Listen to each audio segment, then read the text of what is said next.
त्रिभुवन की राज्य लक्ष्मी देने पर भी जो आधे पल के लिए अपने प्रभु का सुमिरन न छोड़े उसे महाभागवत कहते हैं।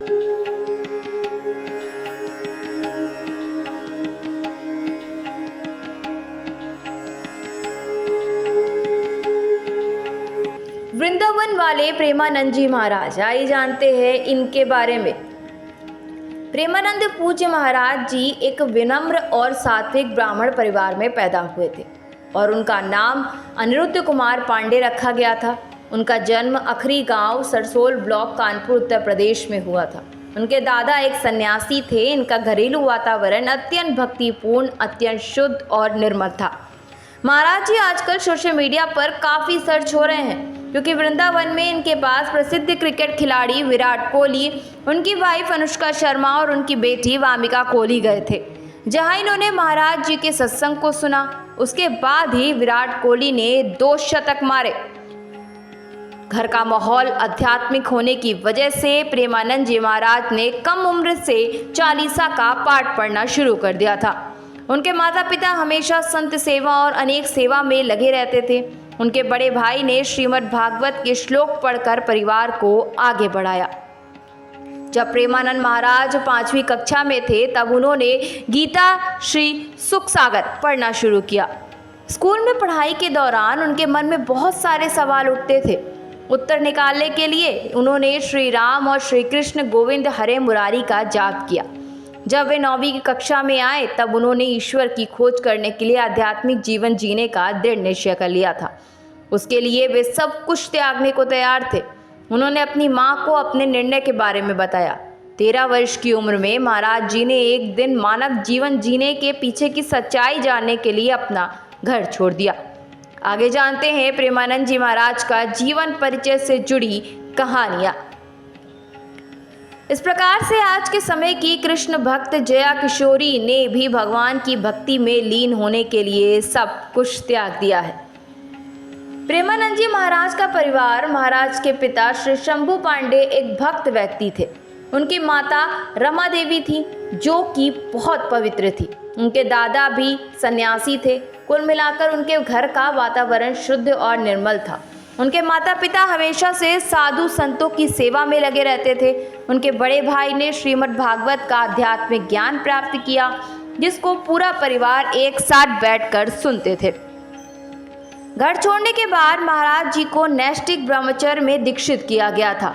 उनका नाम बदलकर आनंद स्वरूप ब्रह्मचारी नाम रखा गया।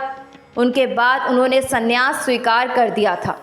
महावाक्य को स्वीकार करने पर उनका नाम स्वामी आनंद आश्रम रखा गया। ईश्वर को पाने के लिए कठिन तपस्या कर की और ठान लिया कि तब से उनका सारा जीवन भगवान की भक्ति में समर्पित हो गया है। अब वे अपना ज़्यादा समय अकेले में बिताना पसंद करते थे। भोजन पाने के लिए भिक्षा मांगते और कई दिनों तक उपवास करते और हमेशा भगवान की लीला में मग्न रहते थे। प्रेमानंद जी ने शारीरिक चेतना से ऊपर उठकर मोह माया को छोड़कर पूर्ण त्याग का जीवन व्यतीत किया। उसके बाद उन्होंने आकाश वृत्ति को स्वीकार किया, यानी बिना किसी व्यक्तिगत प्रयास के केवल वही स्वीकार करना जो भगवान का दिया गया हो और किसी चीज़ की उम्मीद नहीं करना। सन्यासी के रूप में उनका अधिकांश समय गंगा नदी के किनारे बीतता था क्योंकि महाराज ने कभी भी आश्रम के पदानुक्रमित जीवन को स्वीकार नहीं किया। उन्होंने सब कुछ त्याग दिया था। ज़्यादा समय गंगा नदी के साथ बिताने से उन्होंने गंगा नदी को अपनी दूसरी माँ के रूप में स्वीकार कर लिया था। वे खाना, मौसम और कपड़े की परवाह किए बिना ही वाराणसी और हरिद्वार नदी के घाटों पर घूमते रहते। उनकी दिनचर्या कभी नहीं बदलती थी, फिर चाहे कितनी भी ठंड क्यों ना हो। वे हमेशा गंगा नदी में 3 बार स्नान ज़रूर करते थे। उपवास लेने के लिए उन्होंने कई दिनों तक भोजन को त्याग दिया था। ठंडा मौसम होने की वजह से उनका शरीर कांपने लग गया था। क्योंकि वे भगवान के ध्यान में लगे हुए थे, इसलिए उनको कुछ एहसास नहीं हुआ। संन्यास और आस्था के कुछ वर्षों बाद उन्हें भगवान शिव का आशीर्वाद मिल गया। महाराज जी के दया और ज्ञान पर प्रभु शिव का पूरा आशीर्वाद था।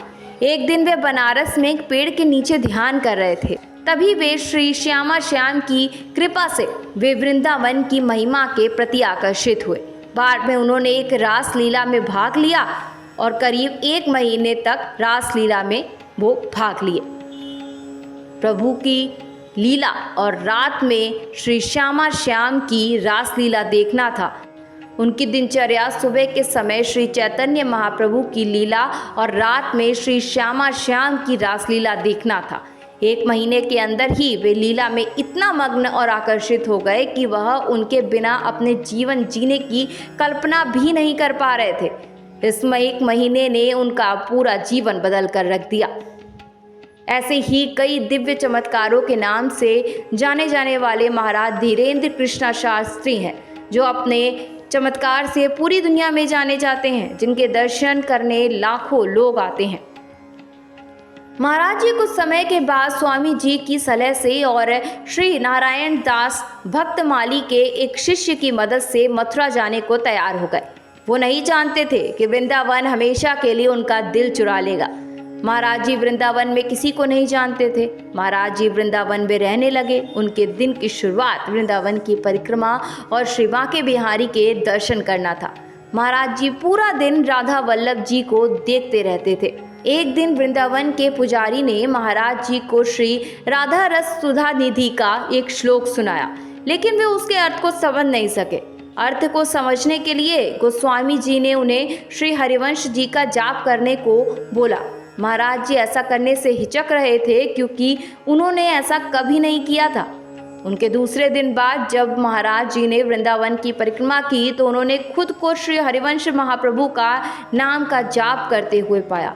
एक प्रकार से ये श्री हरिवंश की लीला में मग्न हो गए थे। वृंदावन में एक आध्यात्मिक संगठन है। इस संगठन की स्थापना प्रेमानंद महाराज जी के द्वारा हुई है। महाराज जी का मुख्य उद्देश्य था वृंदावन में विभिन्न धार्मिक कार्यों को करना और उनके माध्यम से प्रेम और शांति को फैलाना। ये लोगों के मन और हृदय को खुशी और शांति प्राप्त करने के लिए प्रभु का ध्यान, योग और अन्य आध्यात्मिक अभ्यासों को करने की सलाह देते हैं। महाराज जी ये सभी सेवाएं निःशुल्क प्रदान करते हैं। प्रेमानंद जी महाराज की उम्र अभी लगभग 60 साल है। वह अभी वृंदावन में रह रहे हैं और अपना पूरा ध्यान आध्यात्मिक गतिविधियों, भगवान कृष्ण का ध्यान और निस्वार्थ सेवा में अपना जीवन व्यतीत कर रहे हैं। प्रेमानंद जी महाराज वृद्धावस्था में होने के बावजूद भी उनका स्वास्थ्य अच्छा है और इतना ही नहीं, उनके ज्ञान और दर्शन करने के लिए भारत देश के ही नहीं बल्कि विदेश से भी लोग उनके पास आते हैं और उनका बहुत सम्मान करते हैं। वे अपने ज्ञान और दर्शन के लिए पूरी दुनिया में सम्मानित हैं। कहा जाता है कई सालों से उनके दोनों गुर्दे खराब हैं, उसके बावजूद भी वे अभी तक स्वस्थ हैं और उनका मानना है कि उनका सारा जीवन राधा जी की सेवा और भक्ति के है। सब कुछ उन्होंने भगवान के हाथ में छोड़ दिया है। आज भी उनकी दिनचर्या भक्ति करना है और वहाँ आने जाने वाले भक्तों से मिलकर उनकी समस्या को सुनकर उसका हल निकालना है।